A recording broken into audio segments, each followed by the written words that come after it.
when I finished up with my university studies, I came over to Melbourne. I was working at Maribyrnong. Yep. So I was wondering what to do with cricket, and I knew some people nearby who had a little drink on a Sunday, and one of them knew Healey. Okay. And Des was the captain of Preston at the time, so I went and met him and agreed to play for Preston, because to try and get to a district ground from where I was very difficult, Yep. time consuming, and in those days there used to be a single lane bridge over the Maribyrnong. Yeah.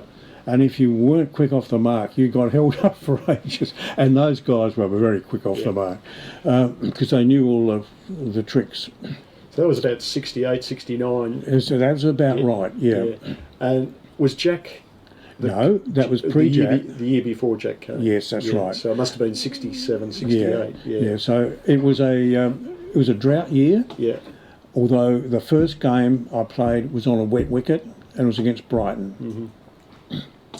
And I was very conversant with what Jack Iverson did in 50-51, and I read in Gideon Haig's book just recently, which Jack lent me, about is a book about Jack Iverson.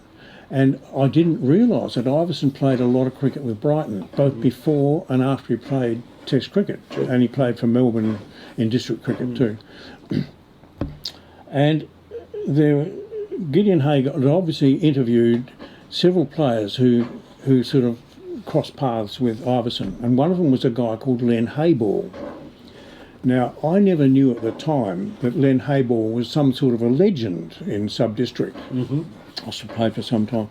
So I go out to open the batting for Preston in my first game, take the first ball, and immediately get hit on the nose. Right. It was a wet wicket and the ball just reared up and hit me on the nose. Rolly Millen, who was the secretary at the time, raced me off to some clinic and I was pronounced okay. And I came back to bat again at about 3 or 4 down, and Hayball was still bowling. Now, he bowled with a sort of a slinging action, almost a round arm. And at this stage, they're bowling him round the wicket. And he comes in, bowling his slinging action round the wicket, hits me on the pads, they all appeal, and I'm given out. I thought, what sort of competition have I ended up in? Because it had pitched about, 2 feet outside leg stump. But they had, playing for them was Colin McDonald. Yep. And another guy who'd played for Victoria called Dave Kerr. So all these players that moved back into sub-district from time to time. Strong. And of course, we were fortunate enough to acquire Jack Potter, who came from winning the Sheffield Shield in his last first-class match to his next match playing for Preston. And Jack's spoken to me about that because we used to. Jack and I went fishing a lot, and when you're sitting out in a boat, you chat, and he said that he'd had this really good year with Victoria, and captained them to the Shield, and he caught up with Jack Ryder, who was one of the selectors for the tour, and he said to him, what are my chances of going to England next season for the Ashes? And Ryder said, no hope.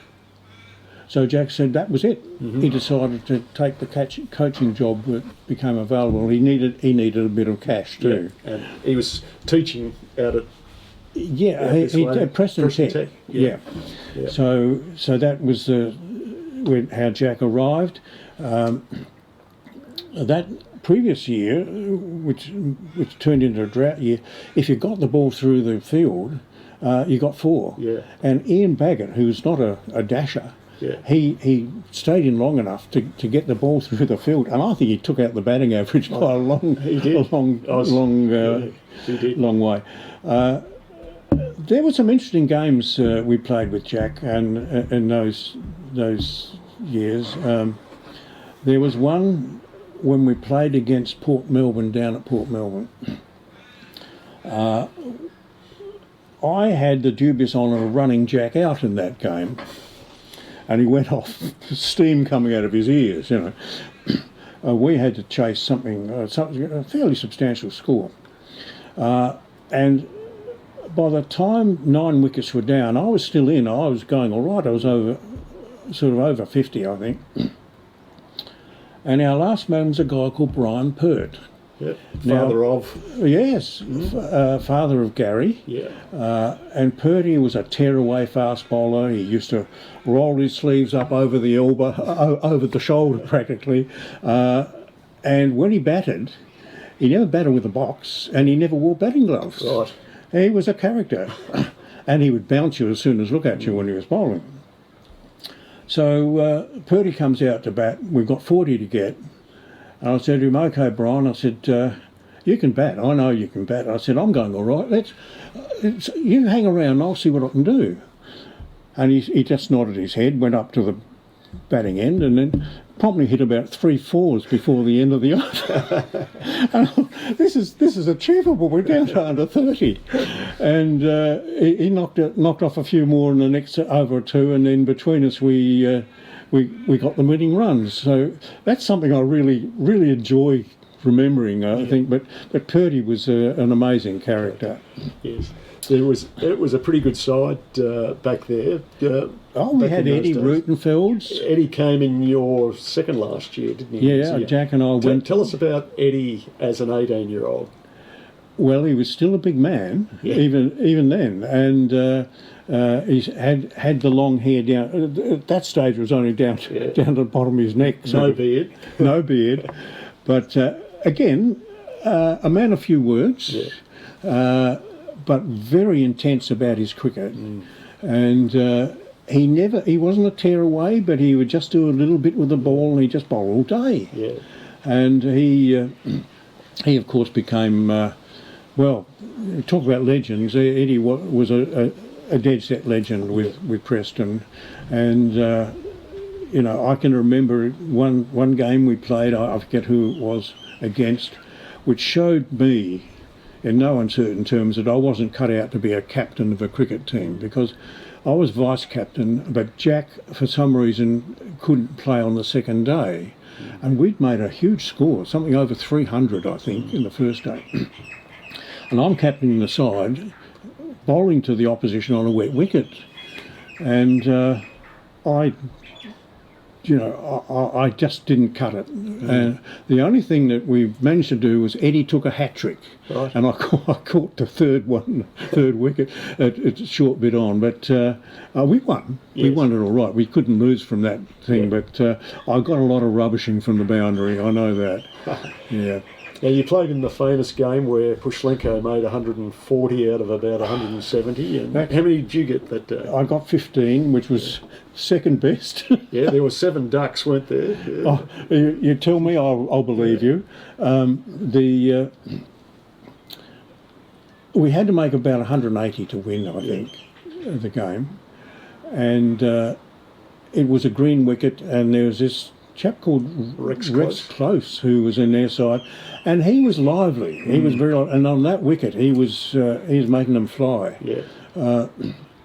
And we were in diabolical trouble. We were about 8 down, and about 8 from, I think it might have been 100, but I wouldn't swear to it. And Don Hudson went into bat, and Don was capable without being a big scorer, and he hung around for a bit while George went to town. And I mean, I'd been in there with George for some of the time, and Close was dropping him short, and George, being short and chunky, he only had 2 shots, the hook and the cut, and he just absolutely quilted them. Yeah. And it hit Close for 4, and he looked down the pitch and say to him, "Is that the best you've got?" And not short of confidence, George. No, that was George.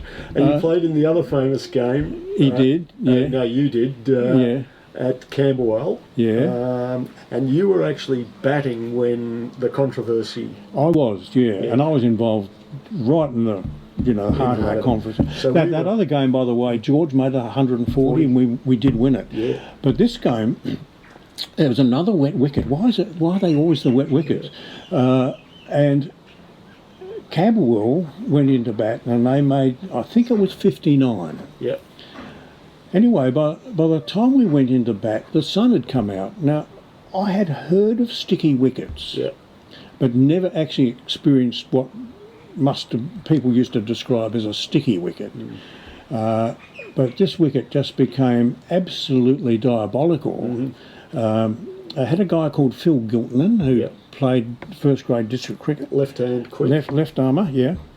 And I thought to myself, look, I'm having enough trouble just staying in. Yeah. How am I going to score runs? Yeah. And I wasn't really one of the sort of cut out to be a big bash type person. However, I said to myself, look, if he bowls one well up, and he's got his field right in, I'm going to hit him over the top. Yeah. And as luck would have it, about 3 or 4 balls later, the right ball came along, and I really got a piece of it. And they had a guy called Kevin Rose from from the famous Rose family, you know, the Collingwood Roses. He'd come back to coach Camberwell, and he was at mid-on. And as I ran down the wicket, I heard him suddenly yell out, catch it, one hand off the fence and he's out. Right. Well, then there's a sudden roar from the players, and the umpire gives me out. Caught off the fence or caught off the roller, was it? Yeah, I think it was the roller that finished. I was absolutely stunned, and I decided I wasn't going to move. I'd wait till the square leg umpire intervened. Little remembering, of course, that the square leg umpire would have his back to the game. Right. So I was hanging around there, and then one of their players sort of walks past, and then out of the corner of his mouth he says, "You're out, mate." I said, "I'm not going for that." I probably didn't use those words either. And finally Jack walked out. I said, "What's happening?" Because I don't think they could see from the boundary what had transpired. So he then went up to the umpire, who had turned out, it was umpiring his first game of sub-district cricket or something, and he just got totally bluffed. Yeah. And they reversed the decision, and I was able to bat on, but I only got 4 for that stroke. Right. And I did subsequently learn that it hit the pitch roller, which was inside the boundary, and that's why it rebounded so high and gave the guy a chance to catch it. At the tea break, when I was still batting, Kevin Rose came up to me and he said, "I couldn't understand that, mate." He said, "But there's nothing I could do." And I thought, "You lying sod." But anyway, I got out for 15 once more, and we missed out by 4 runs. Yeah. Can I just go back to that innings of George's? Because by the time Don Hudson got out, Gary Moore was the last player. Yep. Gary not renowned for his batting at all. G. Moore. Yeah. However, George went up to him. He's told me this story since. He said, "Look, Gary, no one at the club reckons you can bat, but I do." And he said, "You just hang in there, mate." And he said, I'll get them for you." And Gary, to his credit, he did. I don't know whether he's top scorer ever, but he made about 7 or 8, and George got the rest. He did. A fabulous innings. Gary always says his 7 was the best 7 ever in the history of the club.